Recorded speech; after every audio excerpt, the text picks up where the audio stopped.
रोज किसी न किसी बात पर अपनी बहू तारा से झगड़ा होता ही रहता। दोनों स्वभाव से जिद्दी और अड़ियल थे। दोनों में से कोई भी एक दूसरे के आगे झुकना नहीं चाहता था। फिर एक दिन, तारा कहाँ मर गई थी तू अभी तक? सुबह से शाम हो गई, घर में इतना काम पड़ा है, ये सब छोड़कर कहाँ मौज मस्ती करने गई थी? आपके घर के सारे काम करने का मैंने ठेका नहीं ले रखा। आप भी तो अपने दोस्तों के साथ किटी पार्टी करने जाती हैं, तब तो मैं आपको नहीं टोकती। अरे मैं तेरी सास हूँ, तू मेरी सास नहीं है। सास है तो क्या मुझे चैन की सांस नहीं लेने देंगी आप? बहुत जबान चलने लगी है तेरी आजकल। आने दे मेरे बेटे को घर पर, फिर देख तेरी कैसे क्लास लगवाती हूँ। आपके पास और काम ही क्या है? बाहर पड़ोसियों से मेरी बुराई करना और घर में पति से। हाँ तो अब तेरे काम भी तो ऐसे ही होते हैं ना। तारीफ के लायक कोई भी काम किया है तूने आज तक? बस जुबान चलवा लो, कैंची से भी तेज चलती रहती है। सिर्फ जुबान ही नहीं, हाथ पैर भी चलते हैं, जिनकी वजह से आपको घर में इतनी सफाई देखने को मिलती है, वरना आपको तो अपनी किटी पार्टियों से फुर्सत नहीं मिलती। तो कहना क्या चाहती है? घर का क्या सारा काम तू खुद अकेला करती है? तो और क्या नौकरानी करती है? इसी तरह तारा और सुप्रिया में आए दिन लड़ाई होती। दोनों के दिन की शुरुआत ही एक दूसरे से लड़कर शुरू होती और लड़कर ही खत्म होती, मानो ये अब उनकी दिनचर्या का हिस्सा बन चुकी हो। शाम को तारा का पति वैभव घर आता है। वैभव को देखते ही उसकी माँ सुप्रिया उसके पास आती है और कहती है, बेटा वैभव, अच्छा हुआ जो तू आज जल्दी घर आ गया। देखना तेरी बीवी सुबह से मुझसे लड़ी जा रही है। माँ की बातें सुनकर वैभव तारा को जोर जोर से आवाजें देने लगता है। क्या हुआ जी, इतना चीख क्यों रहे हो? तारा, तुमने आज फिर माँ से लड़ाई की? अरे लड़ाई मैंने नहीं की, शुरुआत पहले इन्होंने की थी। समझा दीजिए अपनी माँ को। मुझे कहीं भी आते जाते टाइम टोके नहीं, वरना मैं अपना सामान बांधकर मायके चली जाऊंगी। इतना कहकर तारा वहां से चली जाती है। ये सब क्या चल रहा है माँ?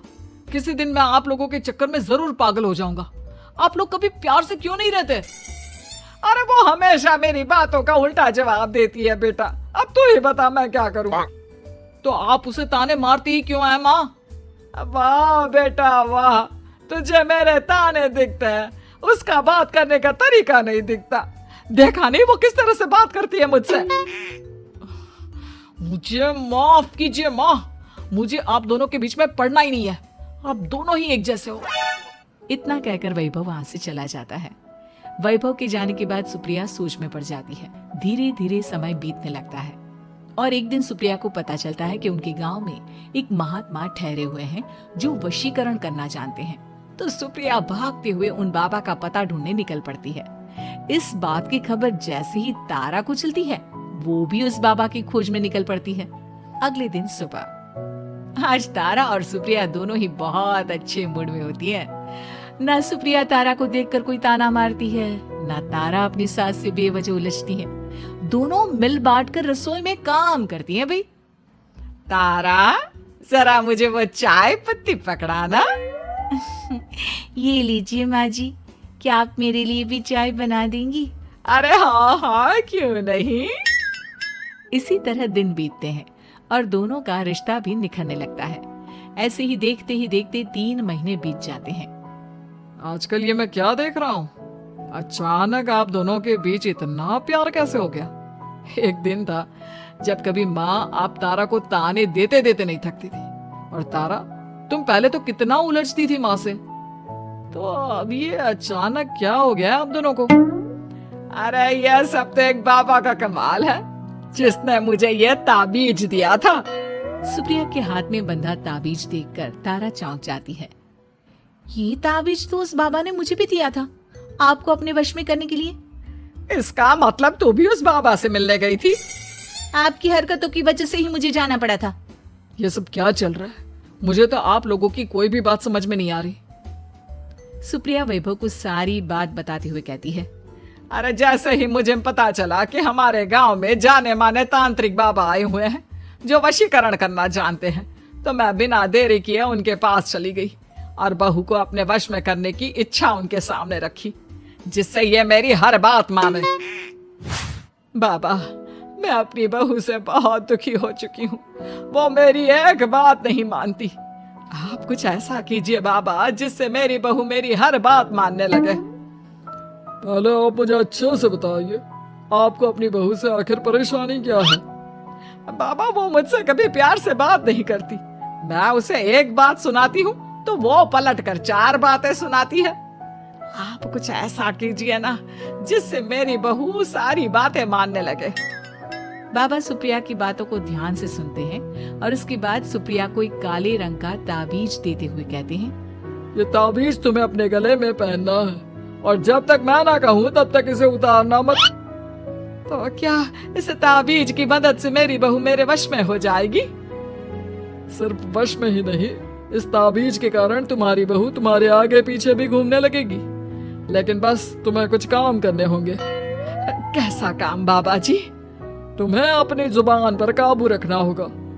उससे जो भी काम करवाना हो हमेशा प्यार से बात करनी होगी। धीरे धीरे वो तुम्हारी मुट्ठी में आ जाएगी। अरे ठीक है बाबा जी, जैसा आप कहेंगे ठीक मैं वैसा ही करूंगी।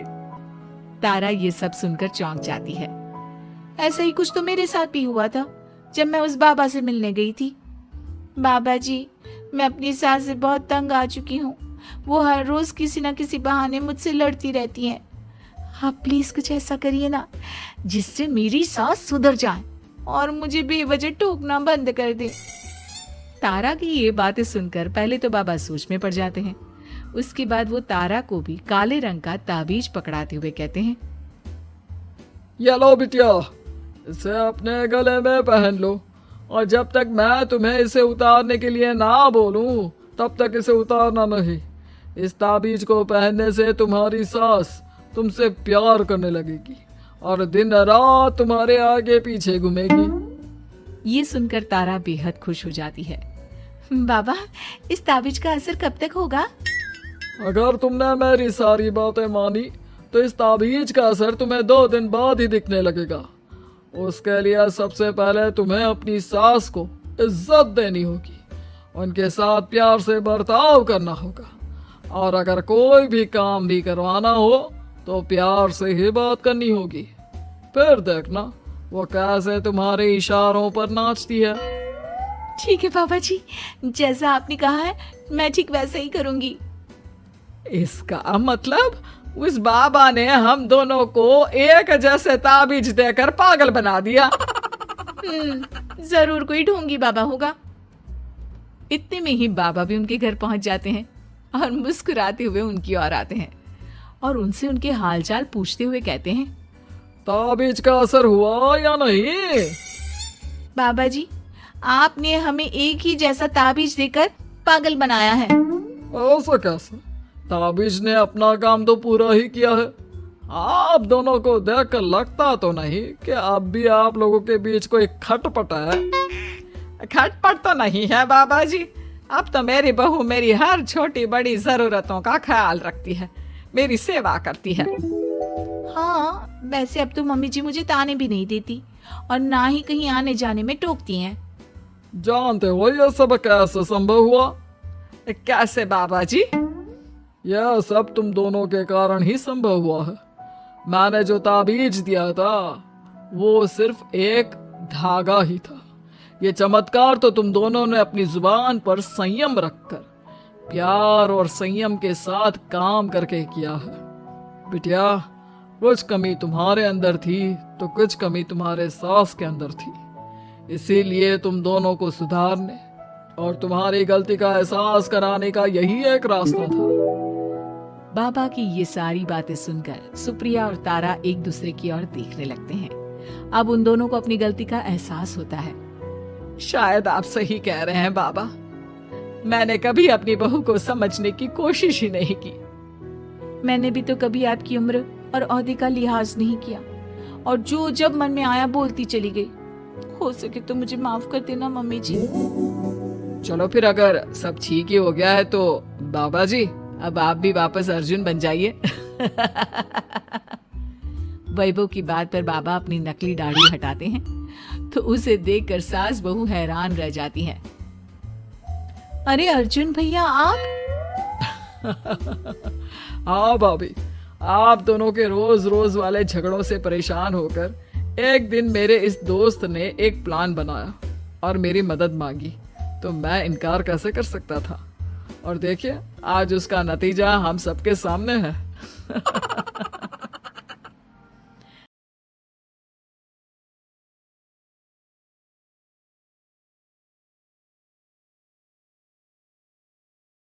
सब जोर जोर से हंसने लगते हैं।